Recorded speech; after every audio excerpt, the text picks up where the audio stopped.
Salam, istərdim xanımlara məlumat verim bir daha. Qardaçıl 9 peyvəndi haqqında. Bugün indi pasiyentimizə Qardaçıl 9 peyvəndinin birinci dozunu edəcəyik.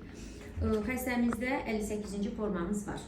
Amma biz peyvənddən imtina edirikmi? Xeyr, yenə də peyvəndə etməliyik. Qalan formalara qarşı bizi qoruyur. Bu nə deməkdir? Yəni, xanımın münasibətdə olduğu insanda əgər 58 yox, digər yeni formalar belə olarsa, xanım peyvənd olunubsa, artıq o digər formalara yoluxmayacaq.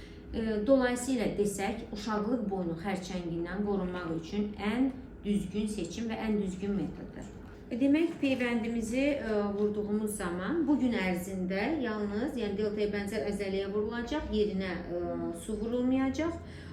Bu gün ərzində, yəni belə deyim də, qorunmamız gərəkən. Amma digər başqa bir əks göstərişimiz yoxdur.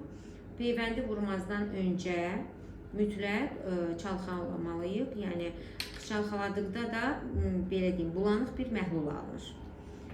Və bazuya deltaya bənzər əzələyə vurulur. Xanımlarımız hər dəfə soruşur. Hətta bu işləm üzrə xüsusi statistik cədvəllər var. Yəni, aparılmış tədqiqatlar da onu göstərib ki, peyvənddən sonra, yəni heç bir gələcəkdə reproduktiv funksiyada mənfi təsiri yoxdur. Yəni, bu qızlar peyvənd olunub, gələcəkdə çox rahat ana ola bilirlər. Mən indi baxın, bu bulanıq məhlulu aldıq. Yaxından göstərsək görünəcək. Bazuda deltaya bənzər əzələyə vururuq.